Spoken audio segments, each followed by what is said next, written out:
বৈষম্য বিরোধী কোটা আন্দোলন চলাকালে রাজধানীর ধানমন্ডি থানায় শিশু মোতালেব হত্যা মামলায় ঢাকা মেট্রোপলিটন পুলিশের গোয়েন্দা বিভাগের সাবেক ডিসি মশিউর রহমানের 7 দিনের রিমান্ড মঞ্জুর করেছেন আদালত। বৃহস্পতিবার ঢাকার মেট্রোপলিটন ম্যাজিস্ট্রেট ফারজানা শাকিলা সুমু চৌধুরীর আদালত শুনানি শেষে এই আদেশ দেন।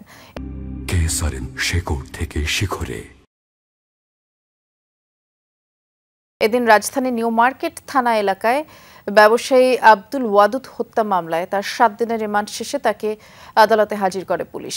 এরপরে ধানমন্ডি থানার মামলায় 10 দিনের রিমান্ড নিতে আবেদন করেন মামলার তদন্ত কর্মকর্তা। অপরদিকে তার আইনজীবী রিমান্ড বাতিল চেয়ে জামিনের আবেদন করেন।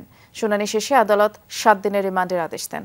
গত 19 সেপ্টেম্বর রাতে রাজধানী থেকে মশিউর রহমানকে আটক করে গোয়েন্দা পুলিশ। ওই মামলায় সাবেক প্রধানমন্ত্রী শেখ হাসিনা, সাবেক স্বরাষ্ট্রমন্ত্রী আসাদুজ্জামান খান কামাল, সড়ক ও সেতু মন্ত্রী ওবায়দুল কাদের সহ 176 জনকে আসামি করা হয়। 14 বছরের একটা তরুণ ছেলে, কিশোর ছেলে আন্দোলনে থাকা অবস্থায় তাকে গুলি করে হত্যা করা হয়। এই হত্যার সঙ্গে তাকে জড়িত থাকার কারণে তার বিরুদ্ধে 10 দিনের রিমান্ড চাওয়া হয়। উভয় পক্ষে শুনানি করা হওয়ার পর বিজ্ঞ আদালত তার বিরুদ্ধে 7 দিনের রিমান্ড মঞ্জুর করেন।